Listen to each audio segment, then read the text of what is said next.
अभी next chapter अपना यहाँ पे आरबीएफ का, रैपिडली वेराइड फ्लो का।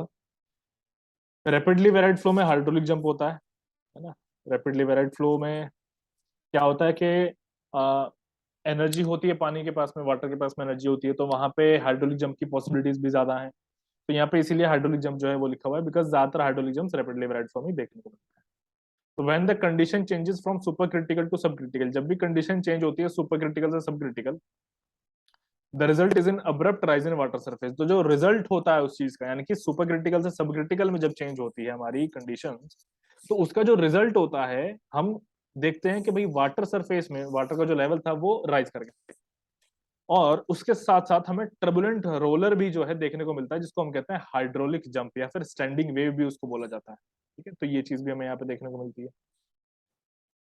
तो चूंकि यहाँ पे डेप्थ ऑफ फ्लो जो हमारी है रैपिडली चेंज हो रही है ना, और छोटे से स्ट्रेच में चेंज हो रही है, तो इसी वजह से इसको हम बोलते हैं आरबीएफ, रैपिडली वेराइड फ्लो। और ये जो फिनोमिना है ये जिसमें हाइड्रोलिक जंप देखने को मिल रही है और रैपिडली वेराइड फ्लो जो बन रहा है, आरबीएफ जो बन रहा है, ये हमें देखने मिलता है स्लूइस गेट जो होता है उसके नीचे देखने मिलता है, स्पिलवे के नीचे देखने मिलता है ना। स्टीप चैनल जब हमारा फ्लड बेड में कन्वर्ट होता है, यानी कि स्टीप चैनल इस तरीके से और यहाँ पे फ्लड बेड में कन्वर्ट हो जाता है, पानी यहाँ से आ रहा है, फिर यहाँ पे हाइड्रोलिक जंप देखने मिलेगा, इसमें कन्वर्ट होता है।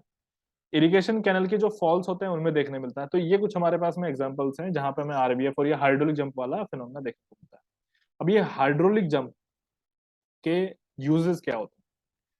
तो एनर्जी डिसिपेटर जो होते हैं, एनर्जी डिसिपेटर क्या होते हैं, देखो कोई भी वाटर आया उसमें एनर्जी थी, तो एनर्जी डिसिपेटर का काम है कि वो एनर्जी को एक तरीके से अब्जॉर्ब कर लेना, ठीक है, अब्जॉर्ब कर लेना, कम कर देना उसको, और फिर आगे क्या करते हैं, कहीं पर ट्रांसफर कर देते हैं दूसरी जगह। तो यूज क्या होते हैं हाइड्रोलिक जंप के? As energy dissipater below canal falls, canal falls के नीचे, वियर्स, स्पिलवेज एक्सेट्रा वहां पर, ठीक है। नेक्स्ट है to mix chemicals use for water purification. Water purification में जो केमिकल्स हम मिक्स करते हैं वहां पे हाइड्रोलिक जंप चाहिए होता है। To increase the weight of apron, ये है apron, to after resistance to uplift forces, sorry to offer है, ये है offer, to offer resistance to uplift forces, ठीक है। तो हम यहाँ पे क्या करते हैं, एप्रन का वेट जो होता है वो बढ़ा देते हैं, ताकि हम ज्यादा रेजिस्टेंस जो है अपलिफ्ट फोर्सेस को दे सकें। Next, to aerate the sewage, sewage को एरेशन में, सब चीज यहाँ पे मोस्टली जो आ रही है वो एनवायरमेंटल इंजीनियरिंग में हम देख चुके हैं। Use in the desalination of sea water, sea water के डिसलाइनेशन में भी ये काम आता है। तो ये इसके कुछ कुछ यहाँ पे क्या है एग्जाम्पल्स, यहाँ पे कह सकते हैं कि यूजेस हैं। नेक्स्ट इसमें हमारे पास में आता है कंपोनेंट्स ऑफ हाइड्रोलिक जंप। अब हाइड्रोलिक जंप के कंपोनेंट्स क्या होते हैं, थोड़ा सा कटा हुआ है उसको लिख देता हूँ पूरा, यहाँ पे है हाइड्रोलिक जंप, ठीक है। हाँ, तो यहाँ पे टोटल एनर्जी लाइन तुम लोगों के सामने है, ये रहा, ये एच एल लिखा हुआ है, यानी कि हेड लॉस है। तो हो क्या रहा है यहाँ पे, y1 सबसे पहले डेप्थ ऑफ फ्लो थी और बाद में डेप्थ ऑफ फ्लो जो है y2 डैश हो गई है। यहाँ पे सुपर क्रिटिकल फ्लो था, यहाँ पे सब क्रिटिकल फ्लो है। तो ये जो y1 होता है चूंकि जंप से पहले का है, तो इसको हम प्री जंप डेप्थ बोलते हैं। और ये जो y2 डैश तुम देख रहे हो यहाँ पे, y2 जो देख रहे हो, ये जंप होने के बाद का है, तो इसके इसी वजह से हम पोस्ट जंप डेप्थ भी बोलते हैं, ठीक। एफ आर की value less than one, F R की वैल्यू यहाँ पे, सॉरी एफ आर की वैल्यू यहाँ पे ग्रेटर देन वन है और यहाँ पे लेस देन वन है, ठीक। इतने को हम लेंथ ऑफ जंप कहते हैं, यहां से शुरू हुआ यहां तक, जहां तक जंप हुआ उसको हम कहते हैं लेंथ ऑफ जंप, ठीक। चलो, अब यहाँ पे E1 की जैसे हम बात करें, तो E1 equals to E2 plus E H, sorry E1 equals to ET plus HL है। ये हमारे पास में एक इक्वेशन यहाँ पे बन रहा है, इस इक्वेशन को हम पहले भी समझ चुके हैं। तो टोटल एनर्जी लाइन यहाँ पे हमारी, ठीक है, यहाँ तक हमारी E1 आ रही है, फिर यहाँ पे हमारी E2 है इस तरीके से, और ऊपर HL है। तो फिर हम क्या करते हैं, उसका सारे का समेशन कर देते हैं, तो हमारे पास में टोटल एनर्जी आ जाती है जो कांस्टेंट रहेगी। नेक्स्ट, इसी में यहाँ पे E1 है, यहाँ पे E2 है, स्पेसिफिक एनर्जी इधर है, E2 E1 ये नीचे लिखे हुए हैं, ये Y हमारे पास में है यहाँ। अब इसमें हम जो देख पा रहे हैं वो है हमारे पास में, एक तो HL है, HL क्या है, दो एनर्जीज के बीच का डिफरेंस है, हेड लॉस, जो अभी जस्ट मैंने ऊपर यहाँ पे दिखाया है। ये HL जो है ये ऊपर बना हुआ है, इसको नीचे करो, ये थोड़ा सा मिस्टेकन है, यहाँ पे आएगा HL, ठीक है, ये चीज। चलो, अब देखो यहाँ पे y1 और y2 जो होते हैं वो अल्टरनेट डेप्थ होते हैं। y1 और y2 डैश, यहाँ पे भी डैश लगा लो, ये कॉन्जुगेट डेप्थ है या फिर सीक्वेंट डेप्थ है। ठीक है, ये y1 डैश है ये भी। तो ये हमारी यहाँ पे कॉन्जुगेट डेप्थ है या फिर सीक्वेंट डेप्थ है, इनके बारे में हम लोग पहले पढ़ चुके हैं कि कॉन्जुगेट डेप्थ, सीक्वेंट डेप्थ या फिर अल्टरनेट डेप्थ क्या होता है, वो सब हम पहले पढ़ चुके हैं।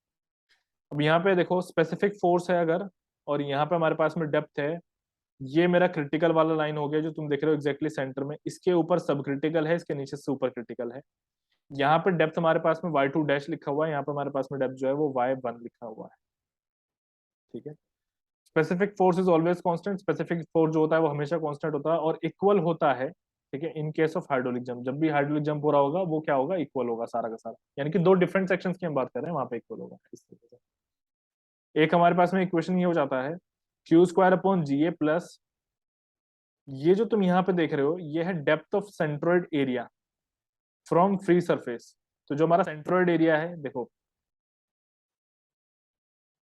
मान लो ये हमारा टोटल एरिया है, ठीक है, इसका एरिया है, और इसका जो सेंट्रोइड है वो कहीं यहाँ पे होगा। तो ऊपर से लिया जाने वाला डिस्टेंस सेंट्रोइड का, यहां से लिया जाने वाला डिस्टेंस ये जेड बार है, और ये इसी की बात हो रही है, यही है हमारा क्या, depth of centroid of area. ठीक है, चलो ये भी समझ गए हम। कॉन्जुगेट डेप्थ क्या होते हैं, the depth of flow before hydraulic jump. अब देखो कॉन्जुगेट डेप्थ हमारे पास में यहाँ पे दो तरह के आ जा रहे हैं, एक है depth of flow before hydraulic jump, एक है depth of flow after hydraulic jump, एक पहले का और एक बाद का। जो जो पहले होता है उसको हम इनिशियल जंप कहते हैं, y1 से रिप्रेजेंट करते हैं। जो बाद का होता है उसको हम सीक्वेंट जंप कहते हैं और उसको हम y2 से क्या करते हैं, रिप्रेजेंट करते हैं।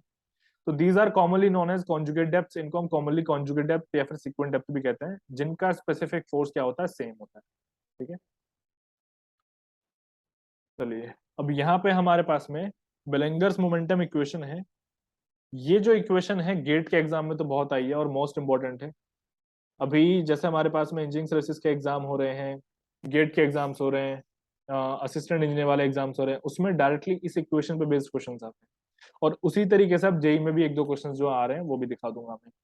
तो यहाँ पे है y2 upon y1 equals to 1/2 bracket में -1 प्लस 1 + 8 fr, ये 1 है, ये है fr1, इसका स्क्वायर हो रहा है यहाँ पे। तो ये हमारे पास में सीक्वेंट डेप्थ है, ये हमारे पास में सीक्वेंट डेप्थ है। ऐसे ही y1 अपॉन y2 जब तुम्हें निकालना होगा, जो दूसरा रेशियो निकालना होगा, वहां पे फॉर्मूला थोड़ा सा बदल जाएगा, fr1 की जगह पे fr2 स्क्वायर आ जाएगा, बस ये यहाँ पे इतना डिफरेंस जो है होगा। ठीक है, चलिए fr1 हमारा v1 upon g a t है, a अपॉन टी। ठीक, अब इसमें क्या क्या लिखा है, these are derived using continuity equation. ये जो इक्वेशंस हैं, ये वाली हो या फिर ये वाली हो, इनको हमने डेराइव किया है कॉन्टिन्यूटी इक्वेशन और मोमेंटम इक्वेशन का यूज करके, इन दोनों इक्वेशन। ठीक है, और आगे देखो एनर्जी लॉस के बारे में। एनर्जी लॉस जो है हमारा यहाँ पे, जिसको हम डेल्टा ई या फिर ई एल से भी रिप्रेजेंट करते हैं, इसका भी काफी इंपॉर्टेंट फॉर्मूला है।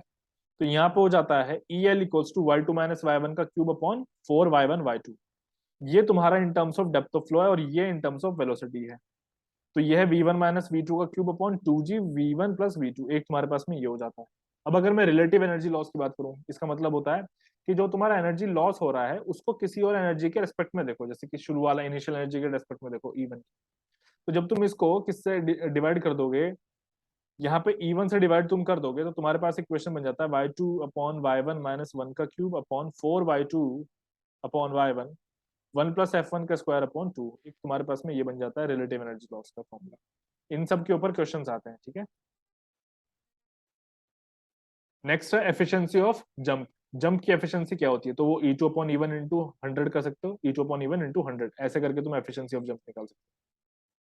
अब यहाँ पे E2 क्या है, वो E1 माइनस डेल्टा ई है, इस तरीके से निकाल सकते हो।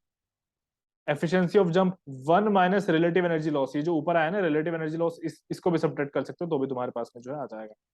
Height of jump y2 minus y1, height of jump क्या है, y2 माइनस y1 है। कहाँ है y2, कहाँ है y1, ऊपर वाले डायग्राम में आ जाओ, यहाँ देखो भाई, यहाँ पे y2 है, ये रहा, यहाँ पे हमारे पास में y1 है, तो y2 माइनस y1 मैंने कर दिया, तो मुझे अपनी हाइट ऑफ हाइड्रोलिक जंप जो है वो मिल गई है।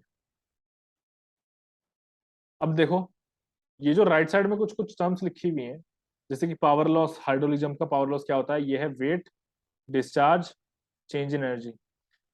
वेट जो है वो हो जाता है हमारा क्या, रो इंटू जी, ठीक है, इस तरीके से हम करके वेट भी निकाल सकते हैं एंड देन हम अपना पावर लॉस निकाल सकते हैं। इसके ऊपर प्रीवियस ईयर में क्वेश्चन आया हुआ है पावर लॉस के प्रीवियस ईयर।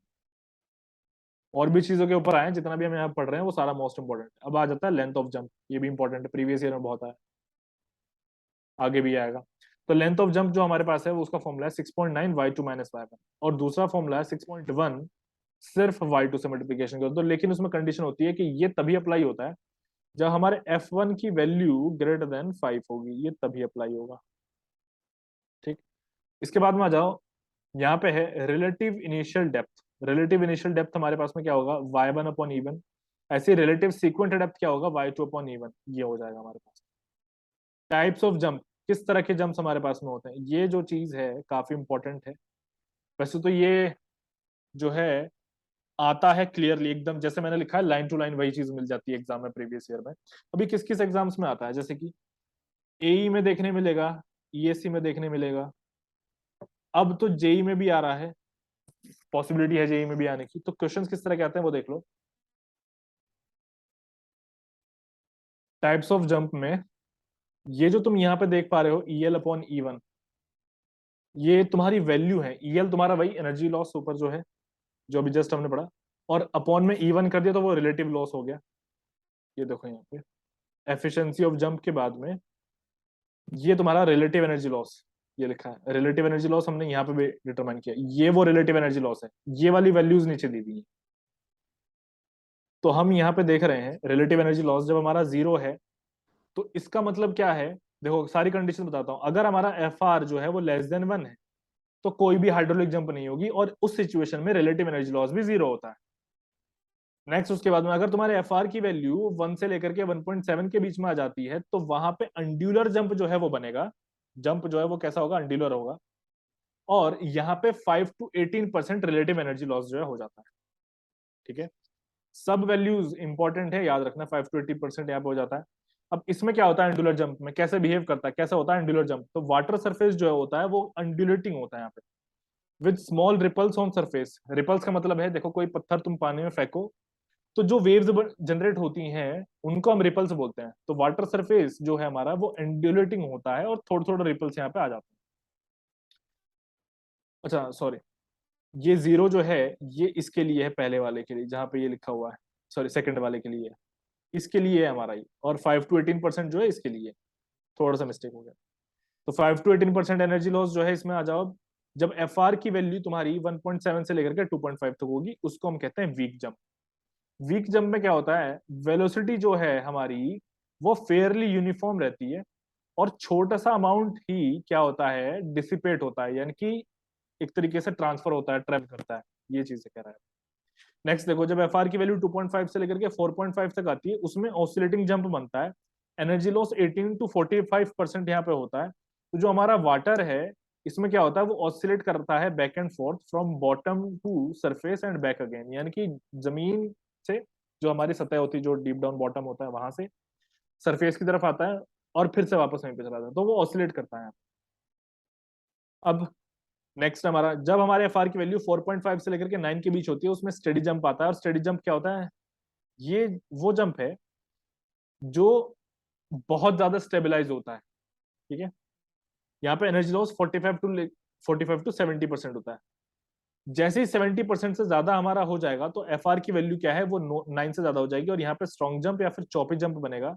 इस केस में क्या होता है, एक रफ सरफेस जो होता है वो प्रिवेल कर जाता है, जिसमें क्या होता है कि डाउनस्ट्रीम हमारा, मतलब डाउनस्ट्रीम एंड पे हमारा रफ सरफेस जो है वो प्रिवेल कर जाता है, वो चलता रहता है एक तरीके से, वो वहां पे होता है डाउनस्ट्रीम एंड में हमारा रफ सरफेस होता है, एक तरीके से ये कह रहा है, और काफी लंबे डिस्टेंस के लिए होता है।